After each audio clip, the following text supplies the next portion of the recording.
Let us start the class now. आज को जो हमारा टॉपिक है डिस्पर्शन एंड इलेक्ट्रोमैग्नेटिक स्पेक्ट्रम। इस टॉपिक के अंदर में आज हम लोग पढ़ेंगे, आज जो कवर करेंगे कि डिस्पर्शन क्या है, देन लैम्डा एंड म्यू में रिलेशन क्या है, रिलेशन भी हम निकालेंगे। देन इलेक्ट्रोमैग्नेटिक स्पेक्ट्रम क्या है, इसके बारे में हम लोग पढ़ेंगे, डिटेल में पढ़ेंगे। देन इलेक्ट्रोमैग्नेटिक स्पेक्ट्रम का क्या यूज है, एक एक करके हम लोग पढ़ेंगे। और लास्ट में स्पेक्ट्रम के टाइप्स कितने हैं, ठीक है, इसको आज कवर करेंगे डिटेल में। ओके, अब वन बाय वन करके आगे बढ़ते हैं। Next, dispersion. डिस्पर्शन तो जस्ट दिया हुआ है कि when a beam of light, white light passes through the prism, it spreads into its constituent colors, this is known as dispersion. ठीक है ना, इसको थोड़ा सा हम बाद में देख लेंगे। अभी कुछ हमारे पास जो पिक्चर है उसके बेसिस पर थोड़ा हम लोग स्टडी करते हैं, then will come back to this page. Okay, last class में भी हमने देखा था, प्रिज्म के बारे में हमने डिटेल में पढ़ा था। ये एक ट्रायंगुलर टाइप प्रिज्म है, ठीक है। इस प्रिज्म पर देख रहे हैं कि यहाँ पर ये व्हाइट रे, ठीक ना, व्हाइट लाइट का रे यहाँ पर इंसिडेंट हो रही है इस प्रिज्म पर, इस पॉइंट पर, ठीक है। जब ये रे ऑफ लाइट यहाँ पर इंसिडेंट होती है तो देख रहे हैं कि ये एयर है, मींस रेयर मीडियम है,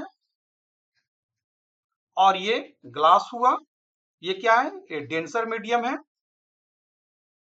तो रे ऑफ लाइट जब रेयर मीडियम से डेंसर मीडियम में एंट्री करेगी तो इसमें क्या होगा, रिफ्रैक्शन होगा।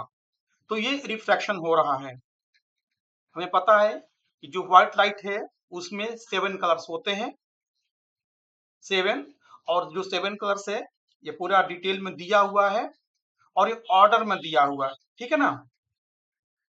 ठीक है, जनरली हम इसको याद करते हैं विव ग्योर से, विव ग्योर, ठीक है। और इसका पूरा डिटेल में दिया हुआ, विव ग्योर का मतलब क्या हो, violet, indigo, blue, green, yellow, orange and red. ये याद करने का भी एक अच्छा तरीका है। और ये जो अरेंज किया गया है किस ऑर्डर में है, जैसे रेड हुआ, जो रेड कलर है इस कलर का जो वेवलेंथ है सबसे ज्यादा है। तो वेवलेंथ ज्यादा है इसका मतलब इसका फ्रीक्वेंसी कम है, ठीक है। ये इसको देखेंगे क्या रिलेशन है वेवलेंथ एंड फ्रीक्वेंसी में। और जब जो सबसे नीचे वाला है इस ऑर्डर में, लास्ट में जो वायलेट है, इसका जो वेवलेंथ है सबसे कम है और जस्ट इसका फ्रीक्वेंसी सबसे ज्यादा है, क्योंकि लैम्डा और जो फ्रीक्वेंसी है इसमें क्या रिलेशन होता है कि फ्रीक्वेंसी इज 1 बाय लैम्डा। जब लैम्डा बड़ा होगा तो फ्रीक्वेंसी कम होगा, और जब लैम्डा कम होगा, घटेगा, तो फ्रीक्वेंसी ज्यादा होगा। मतलब कि these are inversely proportional to each other, ठीक है। इसमें यही दिखाया गया है कि जो रेड लाइट है, रेड लाइट जिसका वेवलेंथ सबसे ज्यादा है, इसका जो रिफ्रैक्शन होता है कम होता है। और हम फार्मूला के अनुसार भी देखेंगे कि म्यू का वैल्यू इसके लिए कैसे कम हो रहा है, refractive index of this prism. Same way जैसे वायलेट हुआ, वायलेट का जो रिफ्रैक्टिव इंडेक्स इसके लिए है सबसे ज्यादा हो जाता है, इसलिए इसका डेविएशन भी सबसे ज्यादा है, बिल्कुल वी कैन सी हियर, ठीक है। इसीलिए इसको दिखाया गया है कि ये जो लाइट रे है यहाँ से इंसिडेंट हो रही है, तो ये कैसे 7 कलर्स में ये कैसे स्प्लिट हो रही है, और इसी को बोलते हैं हम लोग स्पेक्ट्रम बोलते हैं। Splitting of white ray into 7 colors in an order. Order means increasing या डिक्रीजिंग। इंक्रीजिंग मीन्स, इंक्रीजिंग का मतलब ये हुआ कि जब वायलेट से रेड की तरफ जाएंगे तो इंक्रीजिंग ऑर्डर में होगा, वेवलेंथ लैम्डा बढ़ रहा है।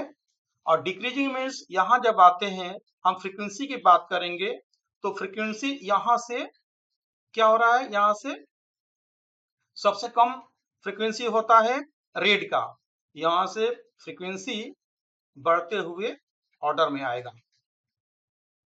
ओके, इसको दूसरे पिक्चर से भी थोड़ा सा समझ लेते हैं।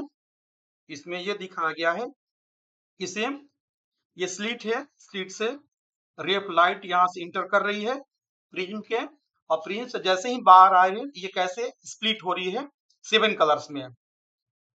इसमें थोड़ा सा कुछ एडिशनल इसमें डेटा है, इसमें दिखा दिया गया है कि जो वेवलेंथ होता है इस सातों कलर का, ये कैसे डिफर कर रहा है। जो वायलेट कलर है, वायलेट कलर का जो कंस्टिट्यूएंट है उस व्हाइट रे में, इसका जो वेवलेंथ है सबसे कम है, दिया है ना 400 दिया हुआ है नैनोमीटर। और जो रेड कलर है इसका सबसे ज्यादा वेवलेंथ है 800, ठीक है ना। तो इस जैसे 400, 440, 470, 500, मतलब कि ये इंक्रीजिंग ऑर्डर में है। जैसे ही हम नीचे से ऊपर की तरफ जा रहे हैं, वायलेट से रेड की तरफ लैम्डा का वैल्यू बढ़ता जा रहा है। ऑन द अदर हैंड, जैसे हम ऊपर से नीचे आएंगे, क्योंकि जो फ्रीक्वेंसी होता है इन्वर्सली प्रोपोर्शनल होता है लैम्डा का, वेवलेंथ का। तो जब ऊपर से हम नीचे आएंगे रेड से वायलेट की तरफ, तो फ्रीक्वेंसी बढ़ता जाएगा। ओके, अब ये जो दिखाया गया स्पेक्ट्रम, ये रेड से लेकर के ये ये दिस वन वायलेट तक अप टू हियर, ये जो स्पेक्ट्रम है इसको बोलते हैं विजिबल स्पेक्ट्रम। ये वाला विजिबल स्पेक्ट्रम बोलते हैं, विजिबल स्पेक्ट्रम बोलते हैं इसको। इसको क्यों विजिबल बोलते हैं कि इसको हम, इसकी वजह से ये जो स्पेक्ट्रम है जो विजिबल है, इसके वजह से we can see the objects, ठीक है। जो हमारी आंख जो देख पाती है, पूरे संसार को हम जो देख पा रहे हैं, due to this spectrum only. मतलब क्या हुआ कि इस स्पेक्ट्रम में ही व्हाइट लाइट है, सनलाइट इस रेंज में है, विजिबल स्पेक्ट्रम है, जिसके वजह से हम किसी चीज को देख पाते हैं। तो दिस इज विजिबल स्पेक्ट्रम। अब इनविजिबल स्पेक्ट्रम का मतलब ही समझ लेते हैं। अब इस रेंज से ऊपर कुछ ये वेव्स है, जैसे रेड हुआ, रेड के ऊपर, रेड का जो यहाँ पर क्या हाईएस्ट है वेवलेंथ। अब जैसे ऊपर की तरफ जाएंगे तो अभी हम डिटेल में पढ़ेंगे वो कौन सा स्पेक्ट्रम है जिसका कि वेवलेंथ बढ़ता जा रहा है, जिसको हमारी जो आंख है उसको कैप्चर नहीं कर पाती है, उसको नहीं देख पाते हैं हम, ठीक है। इसके ऊपर जैसे जाएंगे तो इंफ्रारेड एक आएगा, स्पेक्ट्रम आएगा, उसी का पार्ट है। इंफ्रारेड आएगा, देन माइक्रोवेव आएगा, और रेडियो वेव भी आएगा। इसके ऊपर जाते हैं जिसको हम देख नहीं पाते हैं, क्योंकि वेवलेंथ ज्यादा है, उस वेवलेंथ को हमारी आंखें कैप्चर नहीं कर पाती है। इन द सिमिलर वे, जब नीचे हम आते हैं अल्ट्रा वायलेट, मीन्स वायलेट के बाद है इसी जिसका नाम रखा गया अल्ट्रा वायलेट। तो वायलेट के बाद जो भी स्पेक्ट्रम आएगा, जैसे कि अल्ट्रा वायलेट आएगा, एक्सरे आएगा, गामा रेज आएगा, अभी देखेंगे डिटेल में, जिसका कि वेवलेंथ है कम होता जाएगा। क्योंकि वायलेट के केस में देखते हैं कि इसका 400 है नैनोमीटर। जैसे जैसे आप यहाँ पर हम नीचे जाएंगे, इसका जो वेवलेंथ होगा कम होता जाएगा, और सबसे जो कम होगा गामा रेज का होगा। Okay fine. तो यहाँ पर हम लोग जो डिस्कस कर रहे थे, क्या डिस्कस कर रहे थे कि ये प्रिज्म है, मान लीजिए ग्लास का प्रिज्म है, और ग्लास के वजह से इसमें स्प्लिटिंग हो रहा है, रिफ्लेक्शन हो रहा है। ये ग्लास के अंदर ये क्यों बिहेव कर रहा है, ये जो कलर कंस्टिट्यूएंट है विबग्योर के लिए अलग अलग क्यों ये बिहेव कर रहा है, जिसके वजह से ये डिस्पर्शन हो रहा है। मीन्स व्हाइट रे जो सात कलर्स है, ये स्प्लिट हो करके ये एक ऑर्डर में अरेंज हो रहा है। कैसे हो रहा है इसको हम एक देखते हैं। मान लेते हैं कि प्रिज्म की बात कर लेते हैं, ठीक है। तो प्रिज्म का जो रिफ्रैक्टिव इंडेक्स है RI, शॉर्ट में लिखते हैं RI, refractive index of prism. Prism किससे बना हुआ है? बना हुआ है ग्लास से बना हुआ, ठीक है ना। इसको बोलते हैं म्यू, म्यू है। Okay okay. और हमें ये पता है कि स्पीड ऑफ लाइट, ठीक है, इन एयर और वैक्यूम ऑलमोस्ट सेम हम लेकर चलते हैं, ठीक है, सी मानते हैं, ठीक। और let the speed of light in this material means in the prism, speed of light in the material means glass, in this case v ये v हो गया, ठीक है। ये तीनों में क्या रिलेशन है, जो कि हम लोग जो पढ़ रहे थे रिफ्रैक्शन ऑफ लाइट, तो ये हमने रिलेशन निकाला था कि म्यू जो होता है C/V होता है। ये रिलेशन हम लोग पहले देख चुके हैं, ठीक है। अब यहाँ पर जो बात हो रही है लैम्डा की बात हो रही है। तो lambda speed of light and speed of light in that material, इसमें भी एक रिलेशन होता है कि lambda means what, lambda means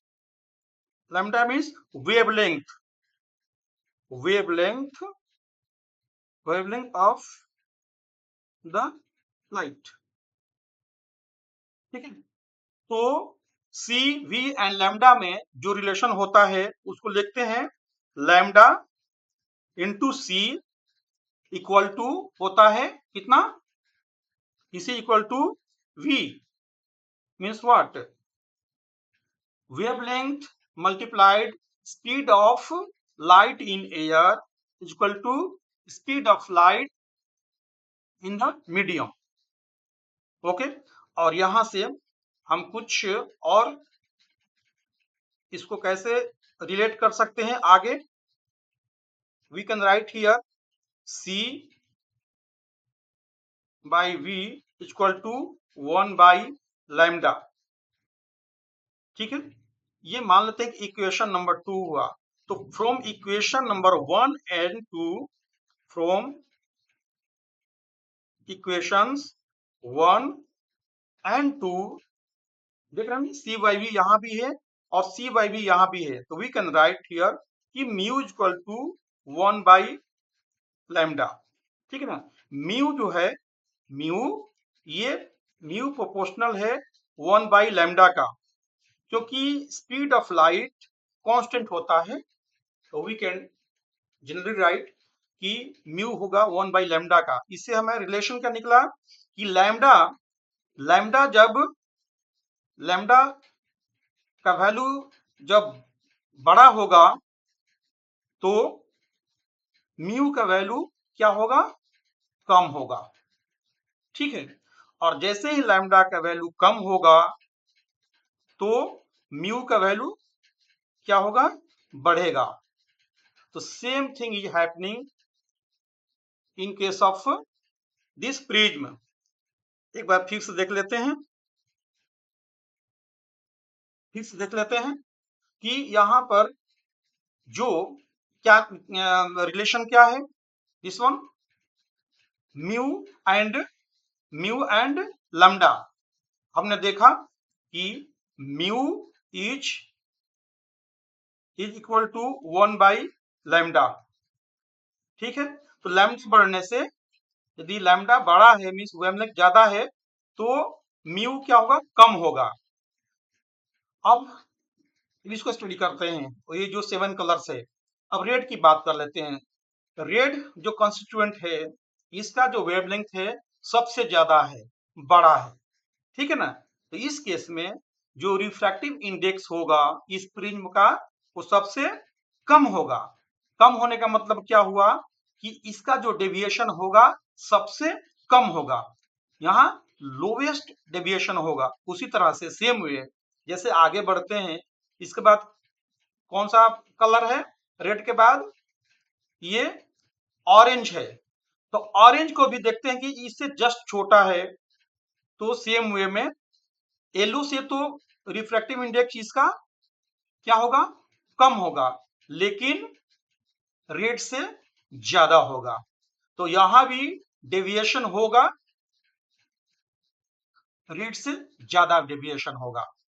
फिर लास्ट में आ जाते हैं वायलेट के केस में, जिसका कि लैम्डा मींस वेवलेंथ सबसे कम है। ठीक है, तो सबसे कम होने के चलते एज पर दिस रिलेशन म्यू का वैल्यू सबसे ज्यादा होगा। तो म्यू का ज्यादा वैल्यू हुआ मतलब कि ये जो प्रिज्म है, रिफ्रैक्टिव इंडेक्स इसका ज्यादा हो गया। ज्यादा होने का मतलब कि जो उसका बेंडिंग होगा इस कलर कंस्टिट्यूएंट का, वायलेट का, सबसे ज्यादा बेंडिंग होगा टुवर्ड्स नॉर्मल। इसके वजह से ये सबसे लास्ट में ये अपीयर हो रहा है, वायलेट वाला। ठीक है, तो ये हमने देख लिया कि ये तीनों में क्या रिलेशन है। ओके, अब आगे देखते हैं कि इलेक्ट्रोमैग्नेटिक स्पेक्ट्रम ये क्या है। अभी हमने पढ़ा था कि ये जो स्पेक्ट्रम है, जैसे इसके ऊपर पढ़ा था, तो दो तरह के स्पेक्ट्रम है। एक विजिबल है जिसको हम देख पाते हैं अपनी आंखों से, और एक वैसा भी स्पेक्ट्रम है जिसको हम नहीं देख पाते हैं। चाहे जो वेवलेंथ है बड़ा है या वेवलेंथ छोटा है, वो हमारी आंख उसको कैप्चर नहीं कर पाती है। तो हालांकि इस तरह का जो स्पेक्ट्रम है जो सन रे से आ रही है, ठीक है ना, अवेलेबल है, वो ऑलरेडी नेचर में एग्जिस्ट कर रहा है, लेकिन लेकिन उसका यूटिलाइजेशन हम कैसे करते हैं, अब ये स्टडी करेंगे आगे। इसमें ऑलरेडी कैप्चर किया गया है पिक्चर, इसमें स्टडी करेंगे। और जो विजिबल स्पेक्ट्रम है, उसके बारे में हम ऑलरेडी हमने पढ़ लिया कि उसको देखने के लिए, पूरी दुनिया को देखने के लिए जो कुदरत ने हमें आंखें दी है, उस रे ऑफ लाइट को, उस स्पेक्ट्रम को यूज होता है। Okay fine. तो जैसे हम बताया कि व्हाइट लाइट क्या है, व्हाइट लाइट क्या है, red and violet regions which is called visible regions, जिसे हमने स्टडी कर ली इसके बारे में। ठीक है, it is the small part of entire electromagnetic spectrum. ठीक है, पूरा इसमें कैप्चर हुआ है।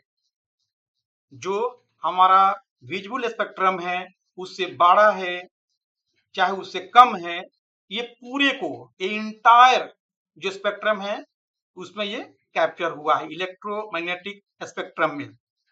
ठीक है ना, पहले जो हमने देखा था शुरू में, एक बार फिर से देख लेते हैं।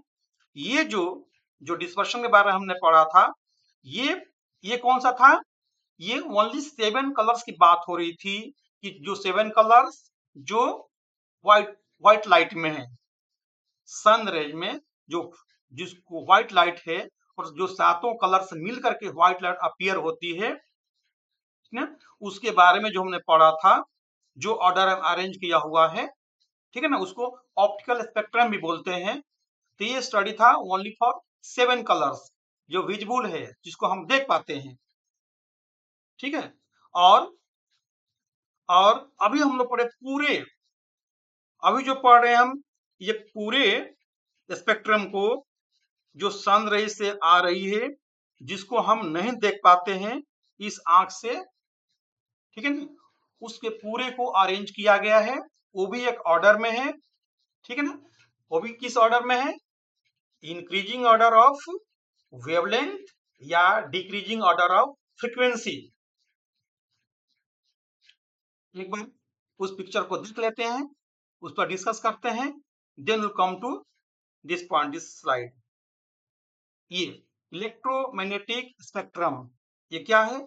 जैसा कि हमने ये स्टडी किया कि visible spectrum, visible spectrum, visible spectrum and दूसरा क्या है? इनविजिबल, जो दिखाई नहीं देता है, इनविजिबल, इनविजिबल स्पेक्ट्रम। अब ये इसको आइडेंटिफाई करते हैं इस स्पेक्ट्रम पर, ठीक है। जैसे बताया कि जो अल्ट्रावायलेट, अल्ट्रावायलेट का मतलब क्या हुआ? जो हमने अभी डिस्कस किया था ना, विबग्योर, विबग्योर, ये जो वायलेट है और ये रेड हुआ, वायलेट का जो फ्रीक्वेंसी, ये जो वेवलेंथ है वो कम हुआ इस स्पेक्ट्रम में। तो यहां पर मान कर चलते हैं कि जो विजिबल लाइट है, या उस सनलाइट को जिसको हम देख पाते हैं, या जिसके वजह से हम देख पाते हैं, उसका जो हम लोकेट करेंगे तो यहाँ पर करेंगे, क्योंकि ये वायलेट है, अल्ट्रा वायलेट। इसके बाद, इस वायलेट के बाद, इस वी के बाद, ठीक है ना, इस वी के बाद ये स्टार्ट हो रहा है अल्ट्रा वायलेट। इसको जब हम लुक, जैसे हम इसको उल्टा लिखना चाहिए, जस्ट रिवर्स, तो वी आई, ठीक है, बी जी वाई ओ आर। मतलब क्या हुआ कि ये जो वेवलेंथ है, इधर से वेवलेंथ की बात करें तो वेवलेंथ बढ़ता जा रहा है, ठीक है ना। वेवलेंथ, वेवलेंथ मतलब कम होता जा रहा है। वेवलेंथ की बात करें, वेवलेंथ ये रेड का सबसे ज्यादा है ना, तो घटते हुए क्रम में इस, ये जो लैम्डा है, लैम्डा की बात करें तो लैम्डा यहाँ सबसे ज्यादा है, और यह लैम्डा, यहाँ पर लैम्डा कम है, इसका वेवलेंथ, इसका मतलब कि कम है। तो जब हम लेफ्ट से राइट की तरफ जा रहे हैं, इसका मतलब कि वेवलेंथ घटते हुए क्रम में है, डिक्रीजिंग ऑर्डर में है वेवलेंथ। इसका मतलब कि ये मान लेते हैं कि जो रेडियो वेव है, इसका जो वेवलेंथ है सबसे ज्यादा है, लैम्डा सबसे ज्यादा है। और यदि गामा रे की बात करें तो फ्रीक्वेंसी तो सबसे ज्यादा है, लेकिन लैम्डा सबसे कम है, ठीक है। तो यदि इसको ये नीचे मैं लिखना चाहूं, हालांकि ये जो दिया हुआ है ना, ये ऑर्डर में दिया हुआ है, वे वेवलेंथ ही दिया हुआ है, ठीक है ना। ये 10 टू द पावर -8 गामा के केस में, और ये क्या है? 10 टू द पावर 8, ठीक है ना। ये रेडियो की बात करें, यहां से ये रेडियो इस तरफ ये जो जा रहा है, मल्टी टाइम्स बड़ा है। ये दिखाया भी गया ना यहाँ पर, वो जो वेव है, ये वेव यहाँ पर दिखाया गया है। इसका मतलब कि जो जो वेवलेंथ का जो साइज है, इसमें लेफ्ट की तरफ बड़ा है और राइट की तरफ छोटा है। अच्छा, वेवलेंथ और ये फ्रीक्वेंसी के बारे में हालांकि मैं पहले बता दिया था, एक बार फिर इसको मैं रिपीट कर देता हूं, जस्ट टू रिकॉल। अच्छा, मान लेते हैं साइकिल की बात करते हैं, बोलते हैं ना कि साइकिल क्या होता है, ये number of cycles completed in 1 second, that is called frequency। ठीक है ना। इसका मतलब क्या हुआ कि ये मान लेते हैं कि साइकिल, एक सर्किल मान के चलते, ये सर्किल हो गया, ठीक है, दिस इज सर्किल। अब सर्किल को हम ऐसे डिवाइड कर देते हैं, क्वाड्रेंट में कर देते हैं। एंगल की बात करें, एंगल की बात करेंगे तो क्या होगा, ये 0 डिग्री से स्टार्ट होगा, ये कितना होगा, ये 90 डिग्री होगा, ये 180 डिग्री होगा, और ये यहाँ पर कितना होगा, 270 डिग्री होगा, फिर बैक टू 0 मीन्स 360 डिग्री। यहाँ पर जाकर के साइकिल पूरा हो रहा है, ठीक है ना। ये टॉप में ये पॉजिटिव मान लेते हैं और ये नेगेटिव मान लेते हैं। तो इसी को यदि हम वेवफॉर्म में दिखाना चाहते हैं तो इसको कैसे दिखाएंगे, जस्ट इसको हम मैप कर देते हैं फॉर बेटर अंडरस्टैंडिंग। समझते हैं कि किसको बोलते हैं वेवलेंथ एंड फ्रीक्वेंसी, किसको बोलेंगे, ठीक है, राइट, ये हो गया। तो वेवलेंथ बना लेते हैं लाइक दिस।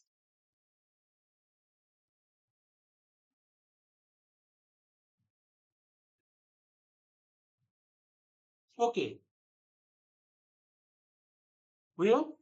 ये साइकिल की हम बात कर देंगे, साइकिल किसको बोलेंगे।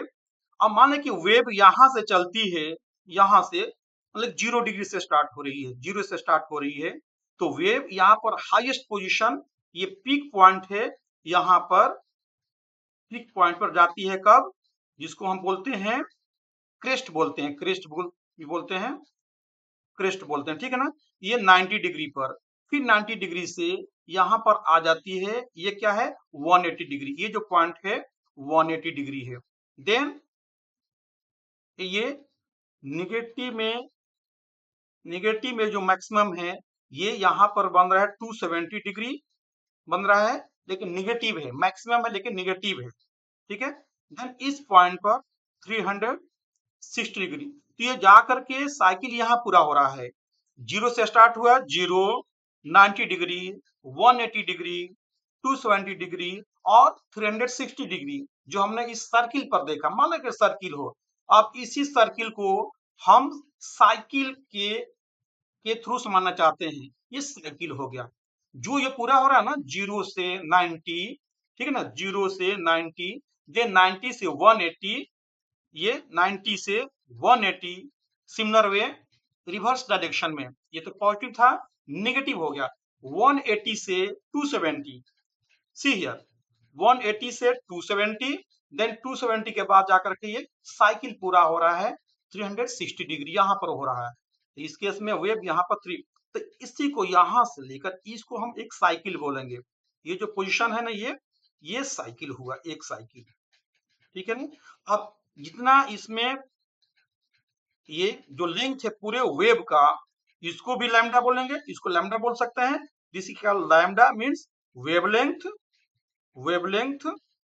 ठीक है। या इस पॉइंट से ये maximum to maximum means crest to crest, ठीक है ना, ये crest to crest, this is also called lambda, इसको भी हम लैम्डा बोलेंगे, ठीक है। नीचे भी ले सकते हैं, ये इसको बोलते हैं ट्रफ, ठीक है ना, नीचे वाले को बोलते हैं ट्रफ, TROUGH, ठीक है ना, ट्रफ। यहां से इस पॉइंट को भी हम ये लैम्डा ही बोलते हैं। यहां से मतलब कि जहां से हम स्टार्ट कर रहे हैं, फिर वहीं पर जाकर के कंप्लीट होना चाहिए। तो 360 पूरा करने के लिए हमें जहां मूव करेंगे इनिशियल पॉइंट से, that point two complete 360 degree, उसको बोलेंगे एक साइकिल पूरा हुआ, और उसी को बोलते हैं वेवलेंथ, लैम्डा, जितना लेंथ होगा। तो अब फ्रीक्वेंसी की बात करेंगे, एफ फ्रीक्वेंसी की जब बात होगी कि एक सेकेंड में ये कितने साइकिल बन रहे हैं, मीन्स 0 से 360 डिग्री, हमने देखा कि एक साइकिल बनेंगे एक सेकेंड में। ये इस तरह के जो वेव फॉर्म है, एक साइकिल है, एक सेकेंड में इस तरह के कितने साइकिल कंप्लीट कर रहा है, उसको हम काउंट करेंगे, तो that will be frequency.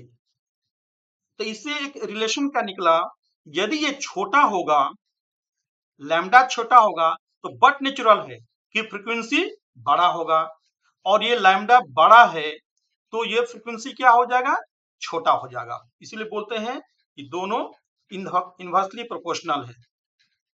Means lambda equal to 1/f या और f इक्वल टू 1/लैम्डा।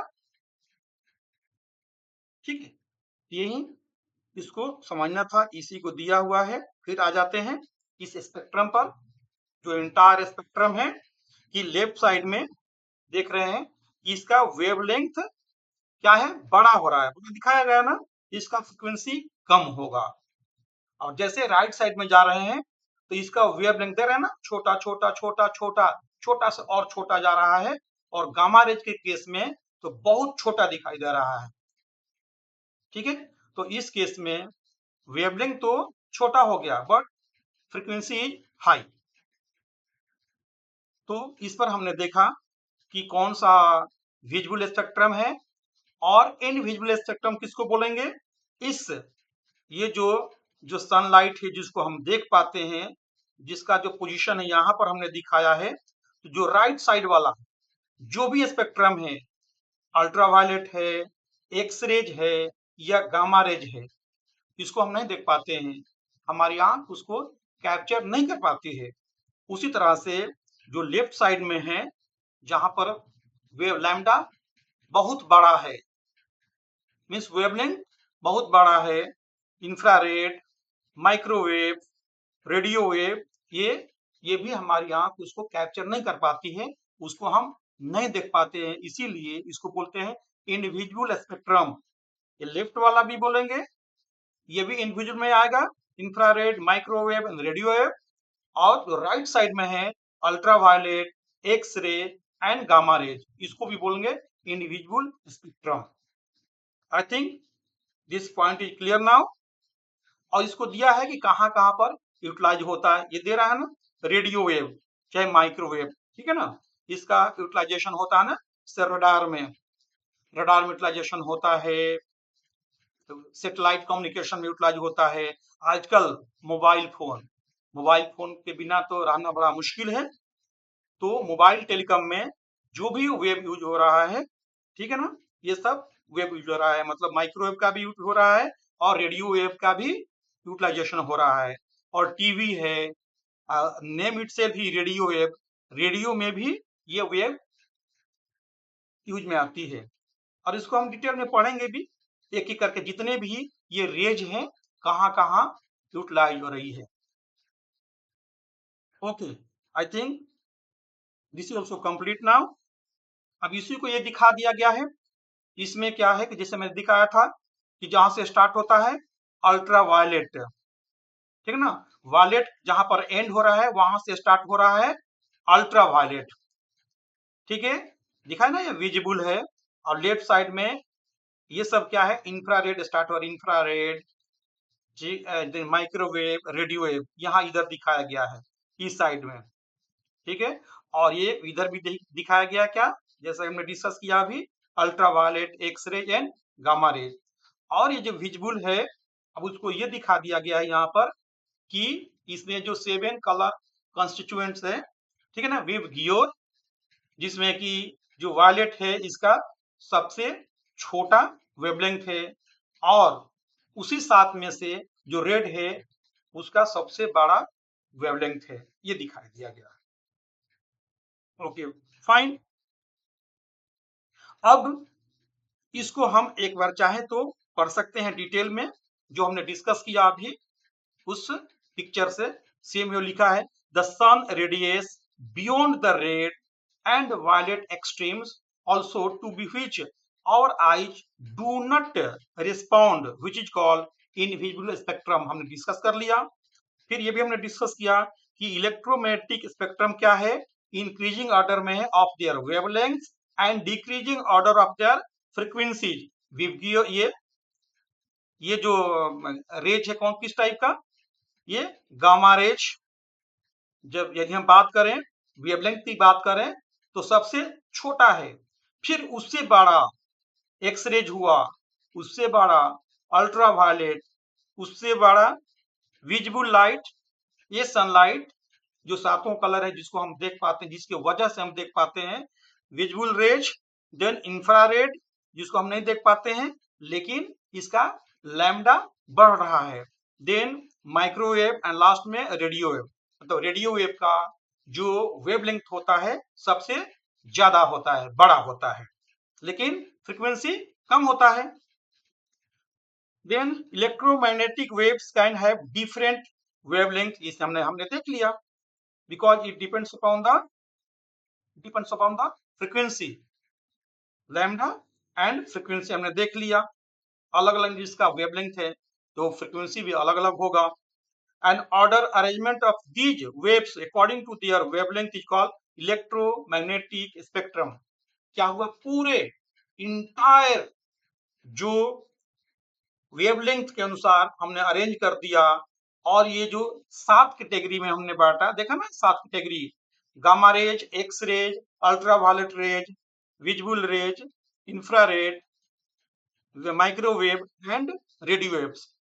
हमने इसको जो अलग अलग बैंड में जो डिस्ट्रीब्यूट किया है बेस्ड ऑन वेवलेंथ बोले या फ्रीक्वेंसी बोले, तो हमने पूरा पढ़ लिया इसके बारे में कि व्हाट इज इलेक्ट्रोमैग्नेटिक स्पेक्ट्रम।